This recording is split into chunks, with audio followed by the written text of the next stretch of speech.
Sang, dit was sommer net heerlik geweest.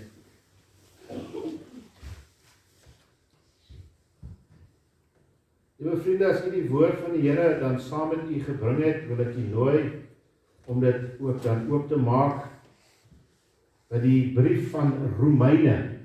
Ons is vanaand in die brief van Romeine en ons gaan in die week, in die aande gaan ons so 'n bietjie kyk na hierdie gedeeltes in hoofstukke 6, 7 en 8. Ek is besig met dinsdag aand en woensdag aand, ekskuus tog, se boodskappe. Nou, die Here het my gelei dan ook soos vanmôre, waar ons dan begin het met ons Pinkster, om so 'n bietjie te kyk na waar begin alles. Dit was in die boventrek. Daar in die boventrek waar daar 'n samekoms was van gelowiges, 'n hegte eenheid onder hulle, waar daar volhard was in gebed en smekinge. Daar was 'n werking van die Heilige Gees al reeds daar onder daardie klomp disippels van die Here Jesus, saam met die vroue en al die ander wat daar was, 120 gemeentelede. En hoe kragtig die Here dan in daardie 10 dae in daardie gemeente dan gewerk het. En is dit my begeerte dan ook, dat ons as gemeente ook so deur die Here sal ontmoet word in hierdie paar dae wat ons saam is. Ons is nog net vandag, môre, dinsdag aand en woensdag aand so by mekaar. En dat ons die Here ook dan geleentheid sal gee om so ook met ons te kan praat. Die skriflesing vir vanaand is dan uit Romeine 6 en ons gaan vers 1 tot by vers 11 dan net saam lees. Hierdie is die leerstellings of dogma van Paulus, soos hy dit oorgegee het aan die gemeente daar in Rome. Baie vraagstukke in daardie gemeente gewees. Daar was Jode in die gemeente, daar was heidene gewees en Grieke, baie verskillende nasies wat tot geloof gekom het in Jesus, saamgevoeg is in hierdie gemeente, en daar was baie dinge wat hulle nog vrae oor gehad het. En Paulus het hierdie brief geskryf om hulle leiding te gee, ook daar in daardie gemeente. En dit is hoe ons dit ook moet sien, dat die Here vir ons deur hierdie brief ook wil kom leiding gee in ons persoonlike lewe met Christus. Vanaand se deel is vir my baie kosbaar, want ons kyk dit baie keer net oor. So kom ons gaan lees eers wat sê Romeine 6 vanaf vers 1 tot daar by vers 11. Romeine 6 van vers 1 tot by vers 11. Wat sal ons dan sê? Sal ons in die sonde bly, dat die genade meer kan word? Nee, stellig nie. Ons wat die sonde afgesterf het, hoe kan ons nog daarin lewe? Of weet julle nie, dat ons almal wat in Christus Jesus gedoop is, in sy dood gedoop is nie? Ons is dus saam met hom begrawe deur die doop in die dood, sodat net soos Christus uit die dode opgewek is deur die heerlikheid van die Vader, ons ook so in 'n nuwe lewe kan wandel. Want as ons met hom saamgegroei het deur die gelykvormigheid aan sy dood, sal ons dit tog ook wees deur die aan sy opstanding. Aangesien ons dit weet, dat ons ouwe mens saam gekruisig is, sodat die liggaam van die sonde tot niet gemaak sou word, en ons nie meer die sonde sou dien nie. Want hy wat gesterf het, is geregverdig van die sonde. As ons dan saam met Christus gesterf het, glo ons dat ons ook saam met hom sal lewe, omdat ons weet dat Christus, nadat hy opgewek is uit die dode, nie meer sterf nie. Die dood heers oor hom nie meer nie. Want die dood wat hy gesterf het, het hy vir die sonde eens en vir altyd gesterwe. maar die lewe wat hy leef hy vir God. So moet julle ook reken dat julle wel vir die sonde dood is, maar lewend is vir God in Christus Jesus, ons se Here. Net tot sover ook die woord van die Here dan vanaand. Liewe vriende, hier is 'n kosbare boodskap wat hier na vore kom, spesifiek vir die kind van die Here. Die kind van die Here wat die vrymaking in Christus reeds ervaar het deur die redding van Christus, die regverdigmaking van Christus en die wedergeboorte in die liggaam van Christus. As ons nog nie daardie punt in ons lewe bereik het, waar ons waarlik gered is nie, deur Christus nie, gaan ons dit nie mooi verstaan nie. Ek wil die aandag fokus na vers 1 en vers 2.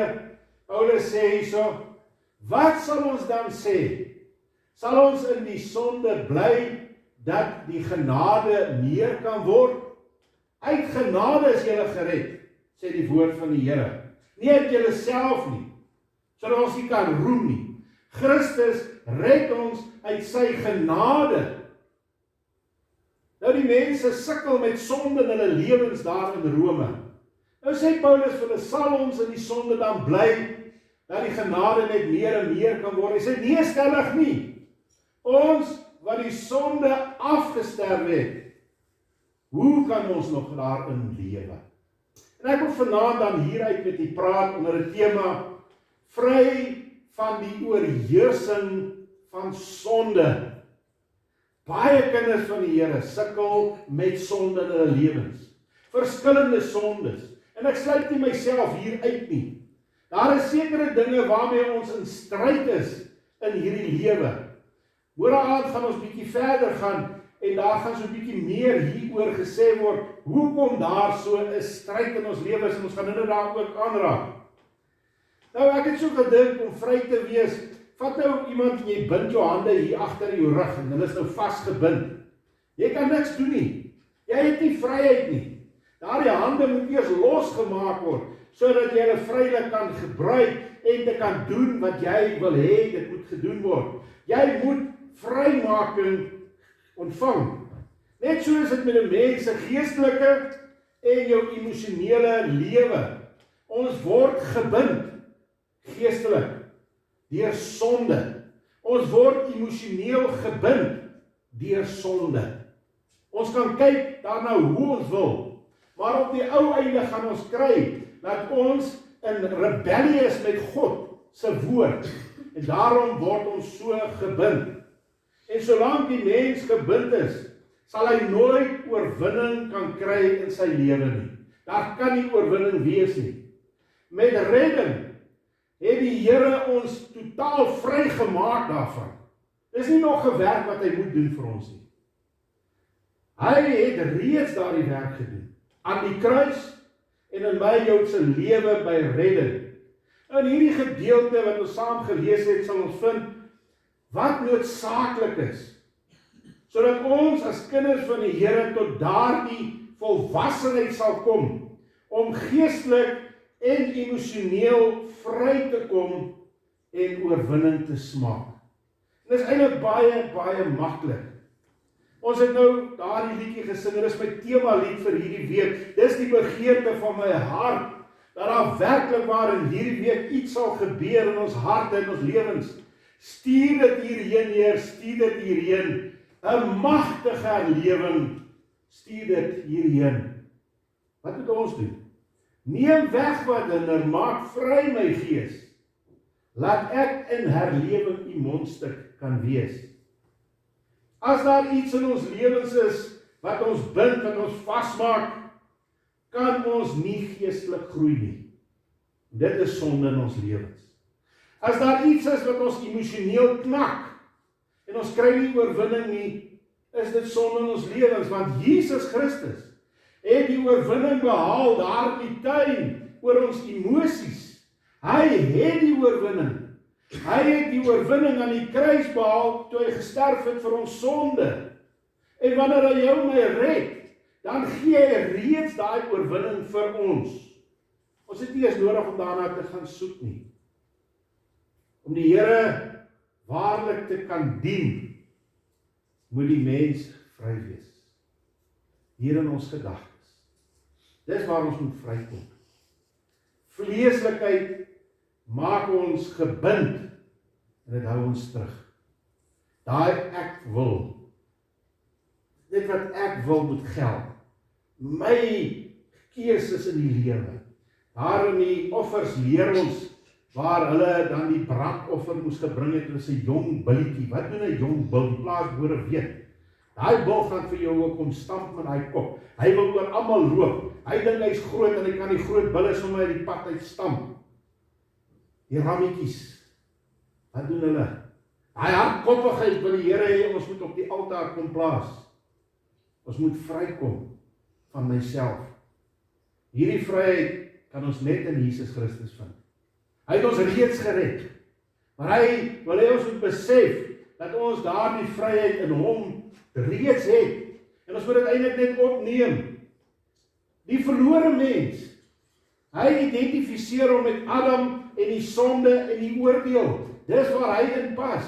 As verlore mense was ons ook daar gewees, waar ons geïdentifiseer het met Adam, wat die sonde in die wêreld inkom het, en so die sonde deurgedring tot alle mense, en daar is 'n oordeel oor die sonde, en oor die mens wat in die sonde lewe.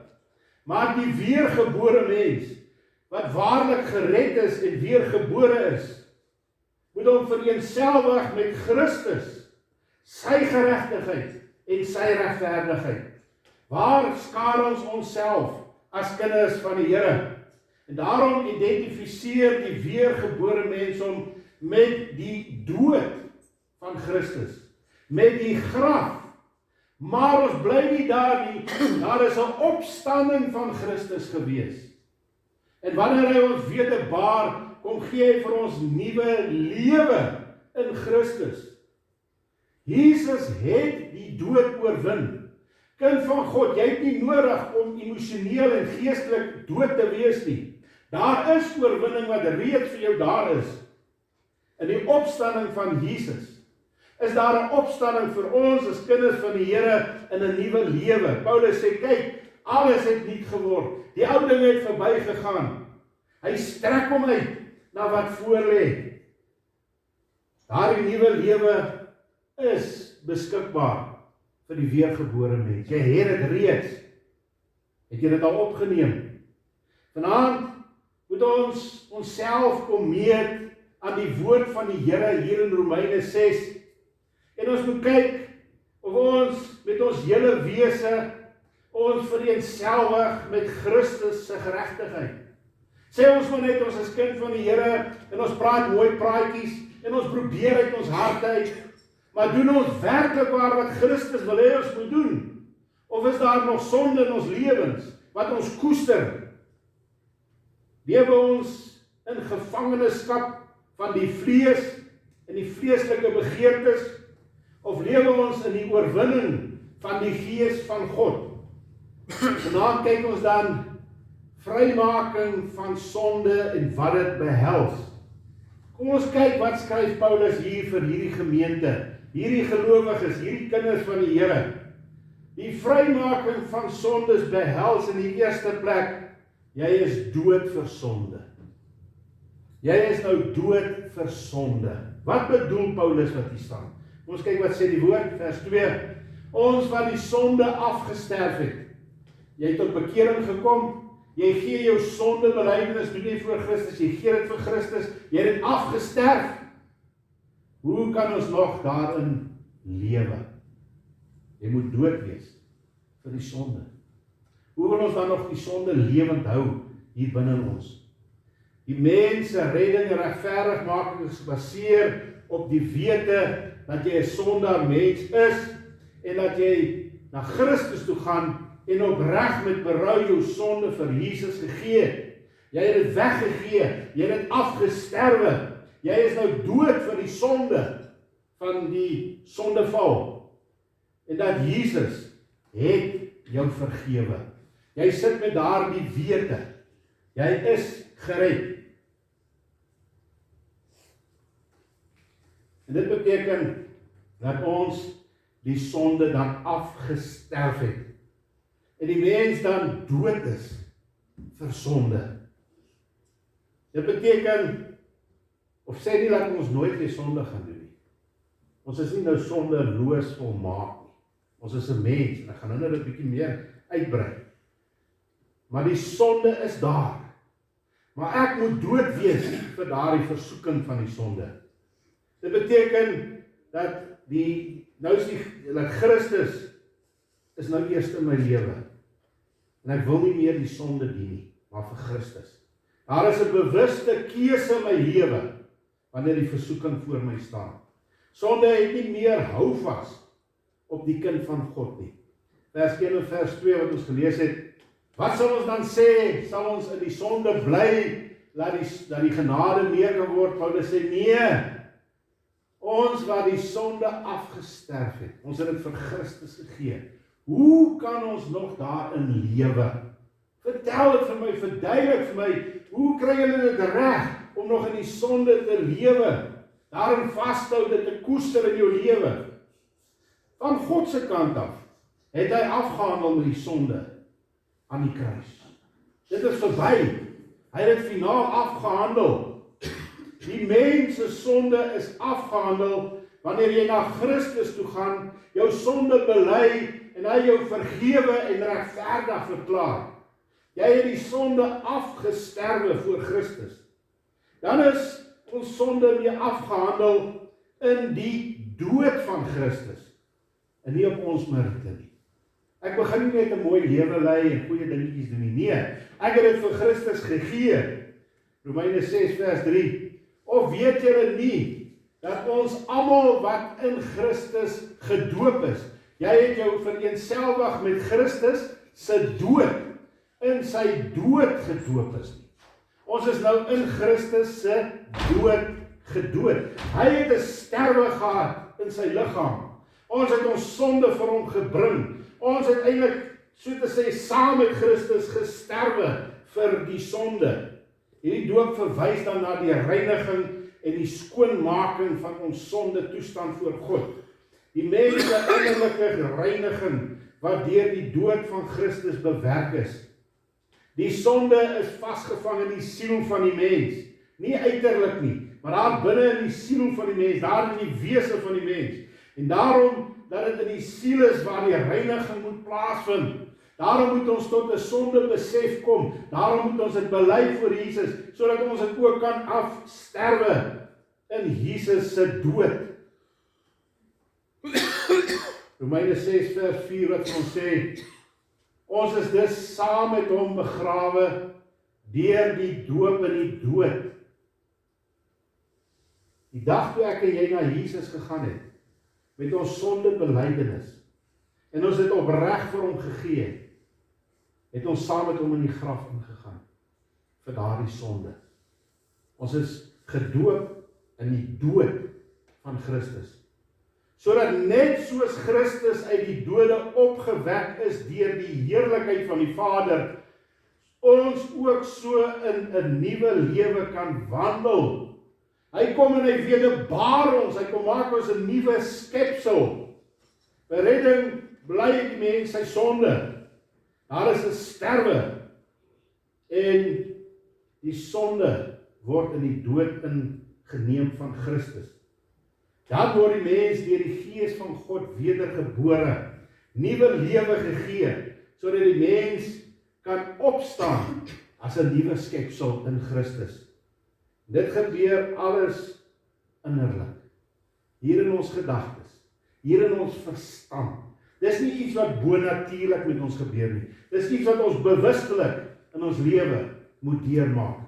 Romeine 6 vers 5 wat sê, want as ons met hom saam gegroei het deur die gelykvormigheid aan sy dood, sal ons dit ook tog ook wees deur aan sy opstanding. Wanneer ons saam met Christus in daardie dood in die graf ingegaan het vir die sonde, ons het gesterf vir die sonde, gaan ons in die geregtigheid en die gelykvormigheid van Christus kan opstaan en kan groei deur die opstanding, deur die wedergeboorte. Wanneer die mens hom vereenselwig met die dood van Christus, sal hy ook geestelik kan groei saam met Christus in die opstanding van Christus Jesus. Niks wat ek doen nie, maar dit wat Christus vir ons gedoen het. Nou sien die mens sonde in 'n ander lig. As ons op daardie plek in ons lewe gekom het, as kind van God, en besef het wat die apostel Paulus hier vir ons wil kom leer, dat daar moes 'n dood ingetree het vir die sonde, dat ek dit nie meer in my lewe wil hê nie. Ek lees hierdie illustrasietjie raak. Hierdie ou sê, ek dink ek het hom op die bord. Ja, daar sê. If a drunk dies, iemand wat dronkaard is en hy gaan dood, he can no longer be tempted by alcohol, because his body is dead to all physical senses. He cannot see the alcohol, smell it, taste it, or desire it. In Jesus Christ, we have died to sin, so that we no longer want to continue in sin. Die kind van God moet op daardie plek wees, dat jy nie wil voortgaan in sonde in jou lewe nie. Fisiese sonde, emosionele sonde en geestelike sonde nie. Daar is 'n bewuste keuse wat ek moet maak. Christus het gesterwe vir my sonde. Ek het vir hom gegee, het ek saam met hom gesterwe vir die sonde. En ek is dood vir sonde. Sonde is nog daar, maar ek is dood vir daardie sonde. Die tweede gedagte wat hy vir ons gee, vry gemaak van die sonde behels, jy is onbruikbaar vir sonde. Jy is afgesny, jy is nie net dood vir sonde nie, maar jy stel jouself nie oop vir die sonde nie.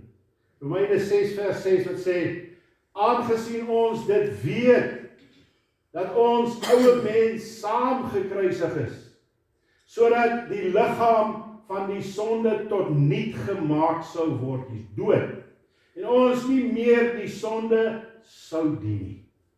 Jy is nie meer bruikbaar vir die sonde nie.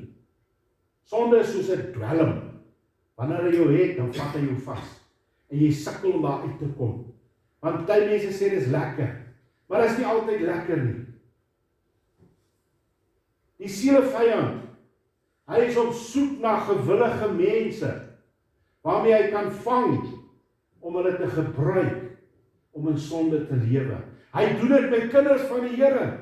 As ons nie op daardie geestelike volwasse stadium in ons lewens kom, soos wat Paulus sê, ek kruisig myself, ek sterwe dag vir dag in myself, sodat Christus verheerlik kan word nie. Dis nie 'n maklike lewe nie. Dis 'n lewe van totale sterwe vir die sonde, sodat ons nie bruikbaar kan wees vir die sonde nie. Die mens se liggaam is neutraal en dit kan beheer word. Ons liggaam is onder beheer van die keuse wat u en ek maak. Romeine 6 vers 7 wat sê, want hy wat gesterf het, is regverdig van die sonde. Die mens word beheer of deur sonde, of deur God se geregtigheid. Wat 'n keuse maak ons? Waar plaas ek myself? Het ek waarlik gesterwe, en is ek dood vir die sonde? Is ek onbruikbaar vir die sonde? Lewe ek vir Christus se geregtigheid, 'n daaglikse sterwe en 'n opstanding in Christus? En wanneer ek hierdie dag dalk 'n struikeling kry, Here, hier is ek, red my, Here, hou my vas. Of gee ek maar net toe? En ek gaan al verder en verder en verder in die sonde in. Romeine 6 vers 8 wat vir ons ook sê, as ons dan saam met Christus gesterf het, glo ons dat ons ook saam met hom sal lewe. Dis 'n bewuste daad. Ons weet, ons het saam met hom gesterwe. Daar het 'n dag in my lewe gekom waar ek my lewe vir die Here gegee het, my sonde bely het. Dan moet ons ook glo dat ons saam met hom sal lewe. Daar by die sondeval het die mens 'n sondige natuur gekry. Toe God vir Adam en Eva gemaak het, het hy gesê, hy het hulle gemaak na die beeld van God. Hy het hulle 'n goddelike natuur gegee. Hulle was nie gode nie.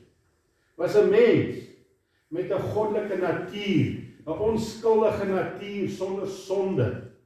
Maar toe die sondeval gebeur en Adam die keuse maak saam met sy vrou, het hulle in sonde geval en het die mens 'n sondige natuur gekry.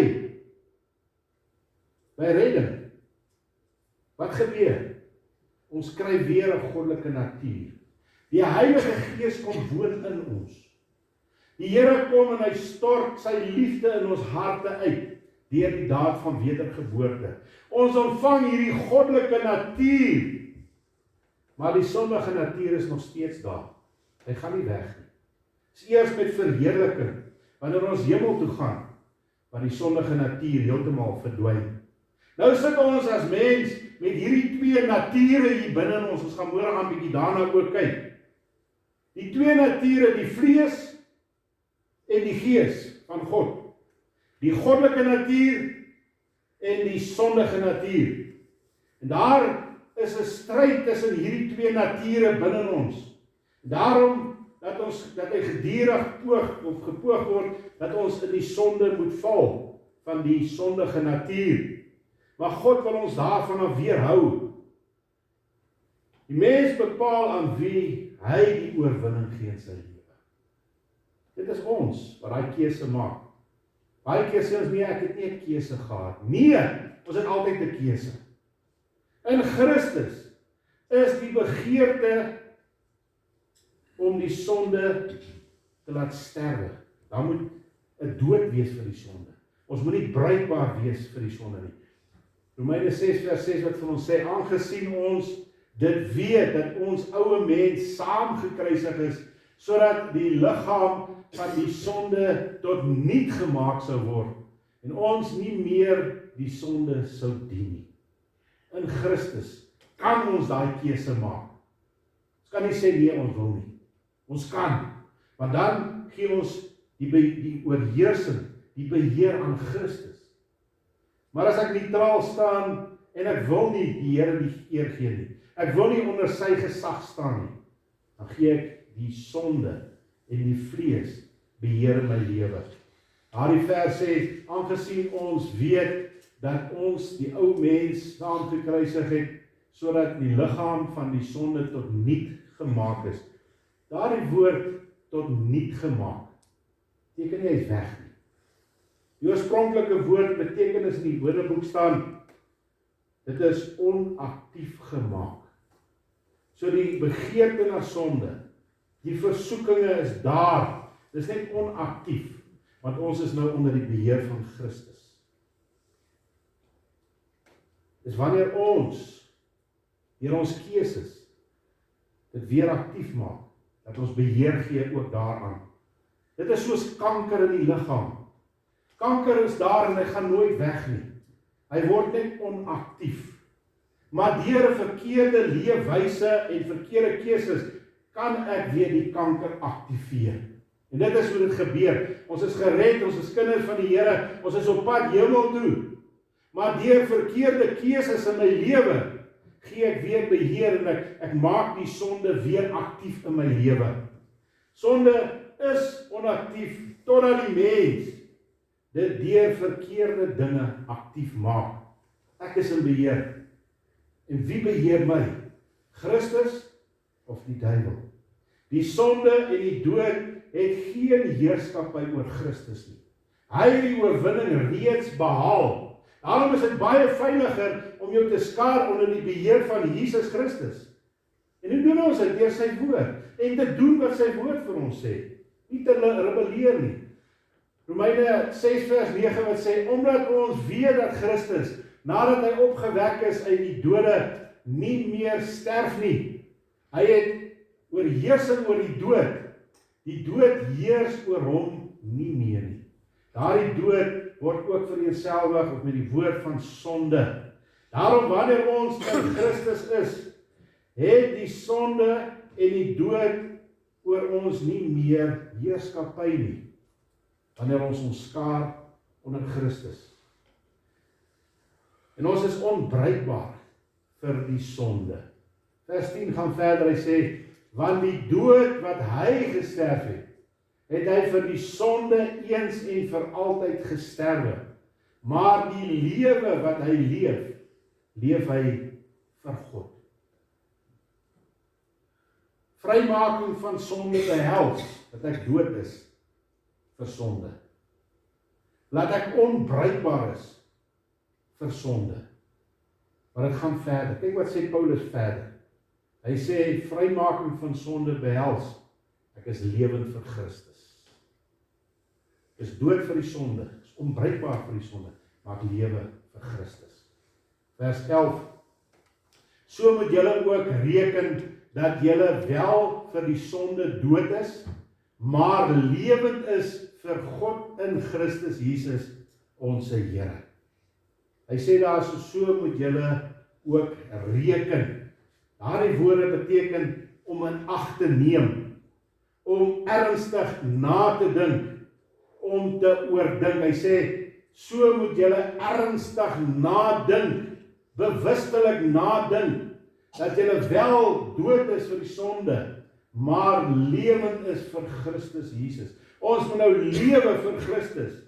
Hier tel ons gevoelens nie, gaan nie nou oor gevoel nie.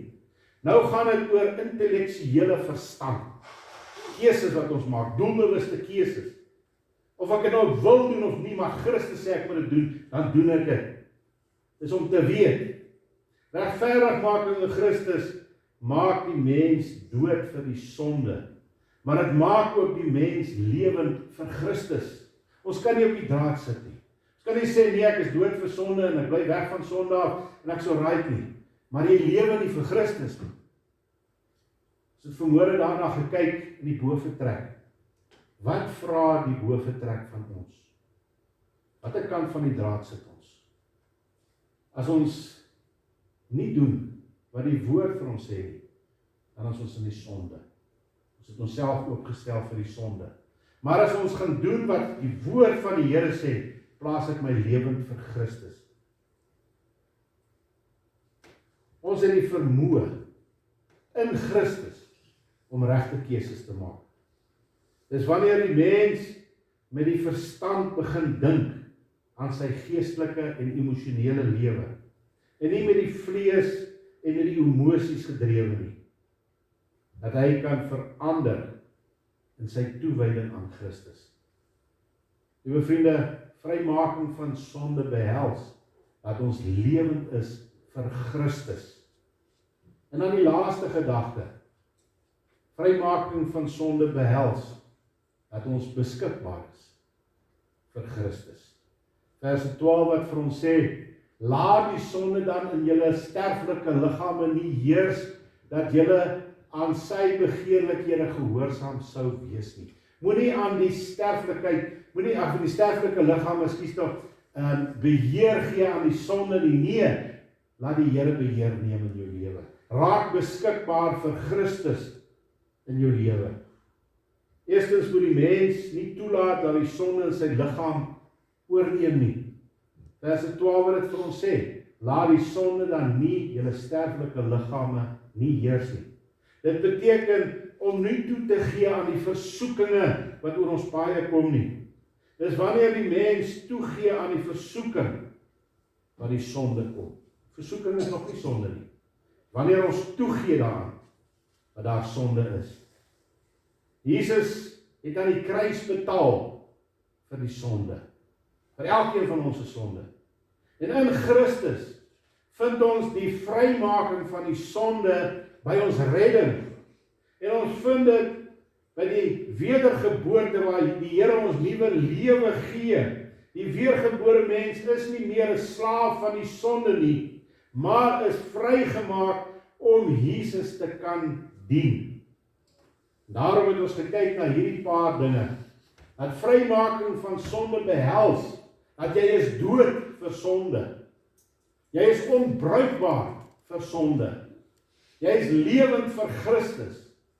En jy is beskikbaar vir Christus. Ek en jy het 'n vrye keuse as kind van God om onder die beheer van die Here te wees of nie. Ek en jy moet kies. Elke keer wanneer ons sonde doen, dink aan wat Jesus moes deurgemaak het. Gaan terug na die kruis toe. wat dit Jesus gekos het, om ons vry te maak van daardie sonde, en kyk of dit nog lekker is, om in daardie sonde voort te gaan, in 'n mens se lewe.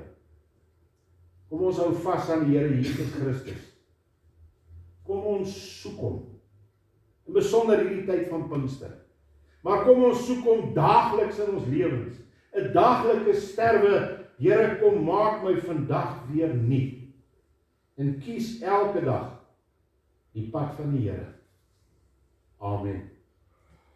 Here Jesus, baie dankie vir die woord. Dankie dat ons hierdie saak wat Paulus so beredeneer het aan hierdie gemeente daar in Rome, ook vir ons laat opteken het. En dat ons vanaand net so kon gekyk het daarna. Ons bid dat die Heilige Gees hierdie aspekte vir ons sal kom duidelik maak in ons lewens. Here, laat ons nie deur die sonde mislei word en weggetrek word van die Here af nie. Wanneer die duiwel, die sielevyand, hy's lustig. En hy wil hê ons moet weggetrek word van U af. En dan kan ons nie 'n goeie getuie wees nie. Here, kom help ons. Kom skep 'n nuwe gees hier binne in ons. Here, laat daar 'n herlewing kan uitbreek binne in my eie lewe, in ons gemeente, sodat siele by die kruis kan uitkom. Ons dank U, Here, vir die woord vir vanaand. Amen. Ons gaan nou